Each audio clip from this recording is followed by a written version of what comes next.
Baiklah, bismillahirrahmanirrahim. Assalamualaikum warahmatullahi wabarakatuh. Perkenalkan, nama saya Roza Yuliani dengan NIM 22133081.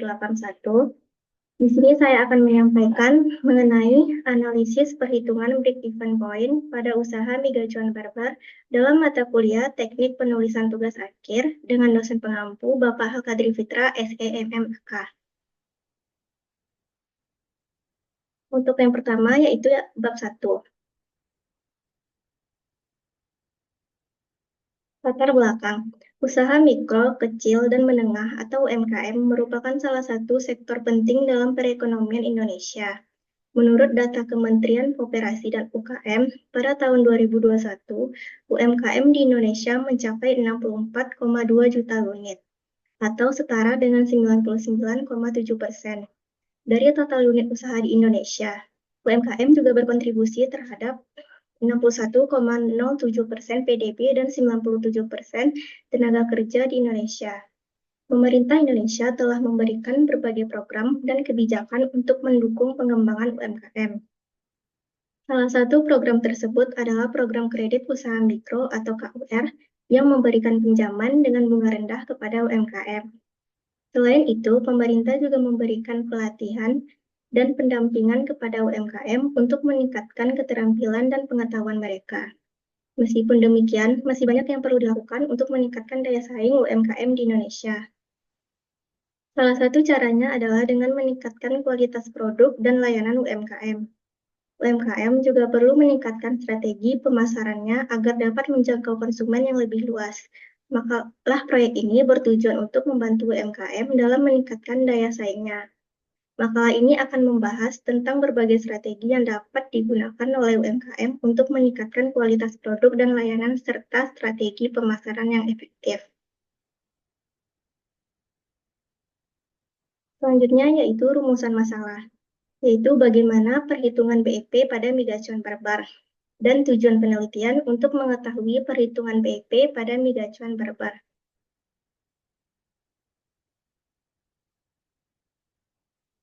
Manfaat. Yang pertama, manfaat bagi penulis. 1. Peningkatan keterampilan. Penulis dapat mengembangkan keterampilan penelitian dan analisis data yang berguna dalam bidang akuntansi dan manajemen. Yang kedua, pengalaman praktis. Melalui proyek ini, penulis mendapatkan pengalaman langsung dalam menerapkan teori akuntansi manajemen ke dalam praktik nyata di UMKM. Yang ketiga, portofolio akademis. Makalah ini dapat menjadi bagian dari portofolio akademis penulis yang menunjukkan kemampuan mereka dalam melakukan penelitian dan analisis. Yang kedua, manfaat bagi instansi. 1. Referensi untuk pengajaran. Instansi pendidikan dapat menggunakan makalah ini sebagai referensi dalam pengajaran akuntansi manajemen, terutama dalam konteks UMKM. Yang kedua, peningkatan reputasi. Dengan menghasilkan karya yang berkualitas, instansi dapat meningkatkan reputasinya di kalangan akademis dan praktisi bisnis. Yang ketiga, dukungan untuk UMKM. Makalah ini dapat memberikan panduan bagi instansi terkait dalam merancang program pelatihan atau dukungan untuk UMKM di bidang akuntansi dan manajemen.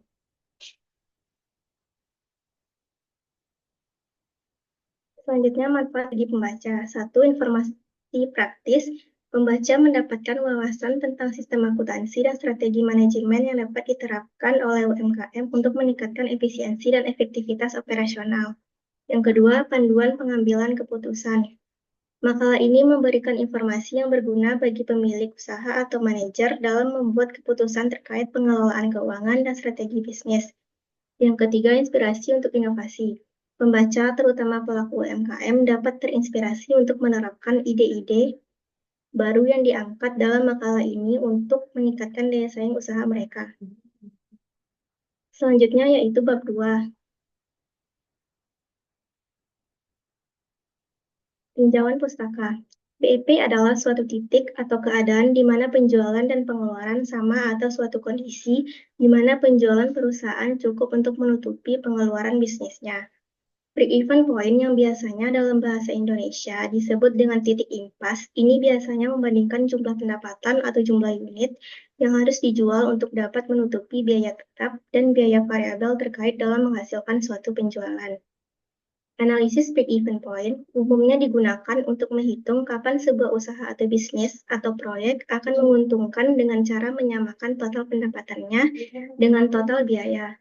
Dengan analisis break-even point ini, manajemen perusahaan dapat mengetahui jumlah penjualan minimum yang harus dipertahankan agar tidak mengalami kerugian, dan juga mengetahui jumlah penjualan yang diharuskan untuk memperoleh tingkat keuntungan tertentu, serta membantu manajemen dalam pengambilan keputusan apakah akan melanjutkan atau memperhatikan bisnisnya.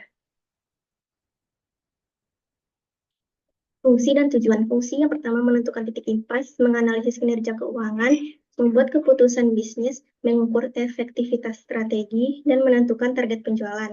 Tujuan mencegah kerugian, memaksimalkan keuntungan, dan membuat rencana bisnis. Komponen BEP. BEP terdiri dari 3 komponen utama yang saling berkaitan. 1. Biaya tetap atau fixed cost, biaya yang tidak berubah meskipun terjadi perubahan volume produksi. Contoh, sewa gedung, gaji karyawan tetap, biaya depresiasi, tagihan listrik bulanan, dan biaya asuransi. Biaya tetap harus dibayarkan meskipun perusahaan tidak menghasilkan produk atau jasa apapun. Yang kedua, biaya variabel atau variable cost. Biaya yang berubah secara langsung sebanding dengan perubahan volume produksi.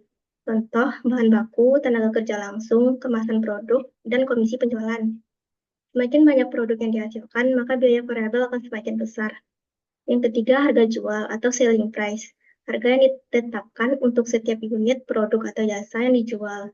Harga jual harus cukup tinggi untuk menutupi biaya tetap dan biaya variabel serta menghasilkan keuntungan.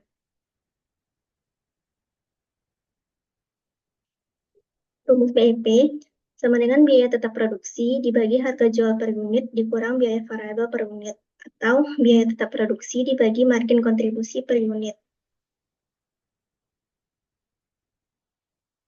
Yang kedua, UMKM.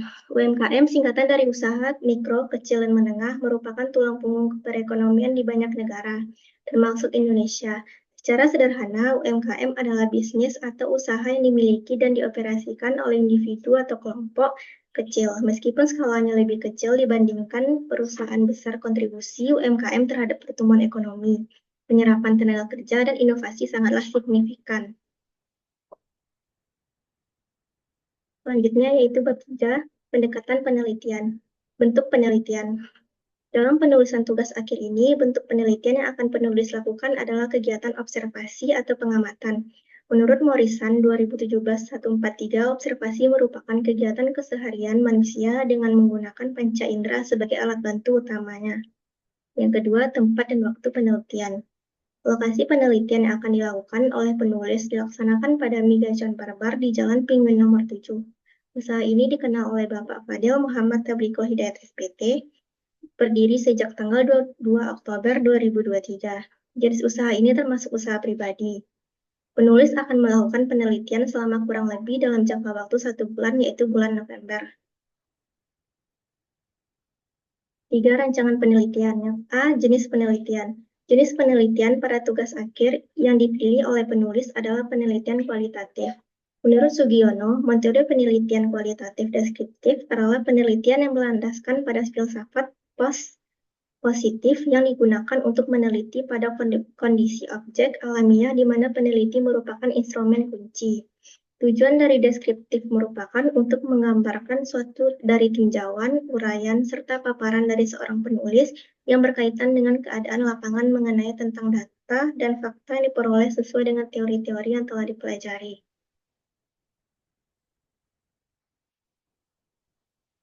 Yang B, tahapan penelitian. Tahapan penelitian adalah sebuah langkah-langkah atau suatu proses yang harus dilakukan di dalam sebuah penelitian. Penelitian ini dilakukan melalui beberapa tahapan di antara lain, merumuskan permasalahan, menetapkan judul, merumuskan masalah-masalah yang akan diteliti terhadap objek yang akan diteliti, mengumpulkan berbagai data yang dibutuhkan, dan melakukan suatu pembahasan terhadap permasalahan melalui data dan informasi yang telah diperoleh dari objek penelitian. Melaksanakan kegiatan wawancara dengan narasumber yang memiliki kapasitas di bidang permasalahan yang akan diteliti, dan melakukan penyusunan sebuah laporan dengan bantuan dosen pembimbing tugas akhir. Yang C, sumber data. Jenis data yang digunakan dalam penelitian ini adalah 1. Data primer. Data primer merupakan data yang diperoleh secara langsung dari sumber asli. Untuk memperoleh data primer, yaitu melakukan wawancara dengan owner Megacuan Barber. Yang kedua, data sekunder.